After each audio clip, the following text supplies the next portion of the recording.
Raymond company का मालिक, हजारों करोड़ की औकात, आज सड़कों पर दर दर की ठोकरें खाने को मजबूर। हाय जिंदगी, तूने ये कैसा दिन दिखा दिया। न खाने को खाना, न रहने को ठिकाना।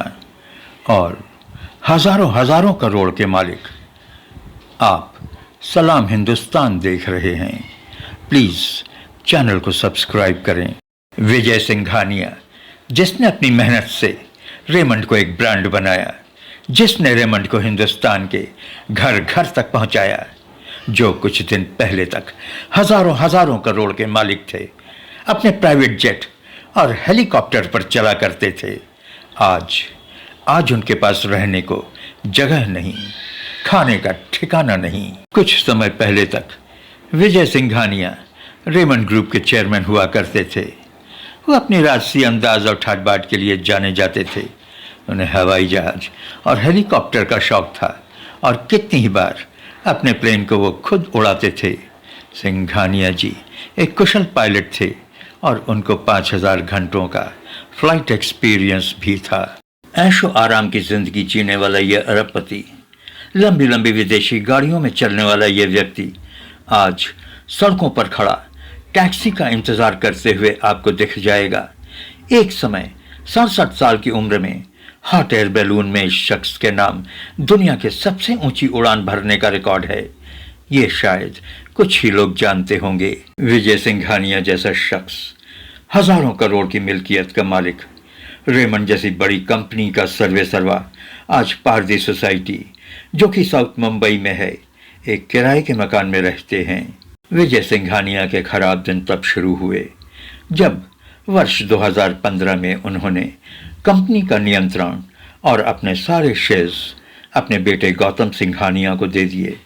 इन शेयर्स की कीमत उस समय 1000 करोड़ रुपए की थी। इसके कुछ समय बाद बाप बेटे में कई मुद्दों को लेकर मतभेद शुरू हो गए। विजयपत सिंघानिया चूंकि अपना सब कुछ अपने बेटे के नाम कर चुके थे, लाजमी है कि अब उनका न तो पैसों पर कोई कंट्रोल था, न ही बिजनेस पर। विजयपत सिंघानिया ने लोगों को बताया कि उनके बेटे ने उनको आर्थिक बदहाली की स्थिति में छोड़ दिया है।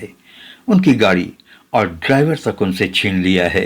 कहा जाता है कि जब विजय सिंघानिया के अन्य वारिस अपना अपना हिस्सा लेकर जब अलग हो गए, तब उन्होंने अपने सारे शेयर्स अपने बेटे गौतम के नाम करते हुए उसको अपना अकेला कानूनी वारिस घोषित कर दिया था। विजयपत सिंघानिया के इल्जामों पर गौतम तर्क देते हैं कि बेशक उनके पिताजी ने सारे शेयर्स उनके नाम ट्रांसफर कर दिए हों, उन्होंने भी कंपनी के लिए काफ़ी मेहनत की है और अभी भी लगातार कर रहे हैं।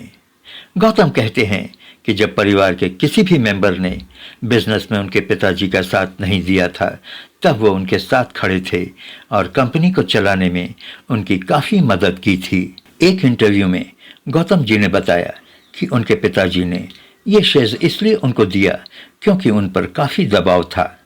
गौतम ने बताया कि वो कंपनी को कई साल से चला रहे हैं। उनके पिता विजयपत सिंघानिया ने उनको शेयर्स देकर अपना कर्तव्य निभाया है। एक जमाना था जब रेमंड के मालिक रहे विजयपत सिंघानिया आलीशान शानदार 36 मंजिला मालाबार सज्जे के हाउस में रहा करते थे, लेकिन परिस्थितियों ने उन्हें एक किराए के मकान में ढकेल दिया है। विजयपत सिंघानिया ने मुंबई हाई कोर्ट में केस दायर किया है। उन्होंने कोर्ट से मलाबार में अपने डुप्लेक्स घर के पोजीशन की मांग की है। विजयपत सिंघानिया भारत के नामी ग्रामीण इंडस्ट्रियलिस्ट तो थे ही, साथ ही साथ कई साहसिक कार्यों के लिए भी जाने जाते थे।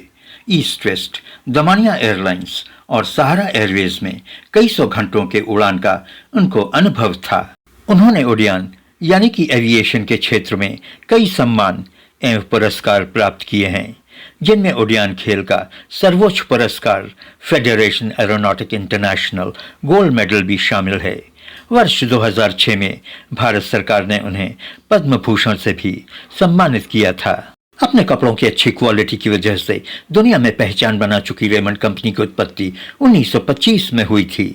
इसका पहला रिटेल शोरूम 1958 में उस समय के बॉम्बे में खुला था।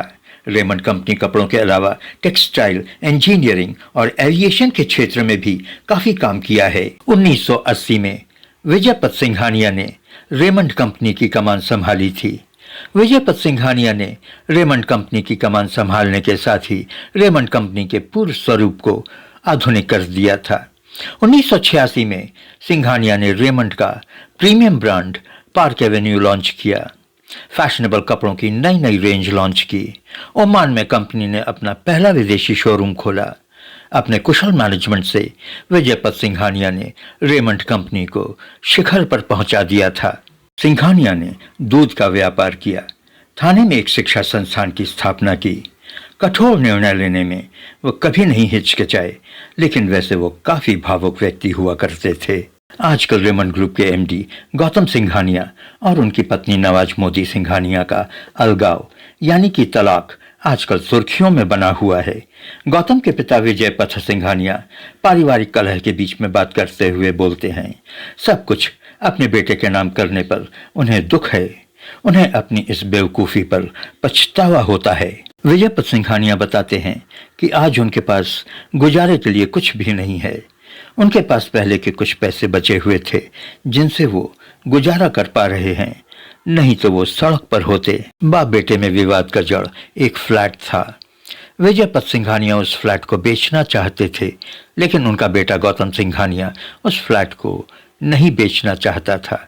विवाद इतना बढ़ा कि दोनों के रिश्ते बहुत खराब हो गए और गौतम सिंघानिया अपने पिता विजयपत सिंघानिया से अपना पिंड छुड़ाने की कोशिश करने लगे। हालात इतने बिगड़ गए कि विजयपत सिंघानिया को 36 मंजिला जेके हाउस को छोड़ना पड़ा और एक किराए के मकान को अपना बसेरा बनाना पड़ा। बेटे ने कार और ड्राइवर तक की सुविधा छीन ली और वो बेचारे पैदल चलने को मजबूर हो गए। गौतम सिंघानिया का काम से ज्यादा विवादों को लेकर चर्चा में रहे हैं।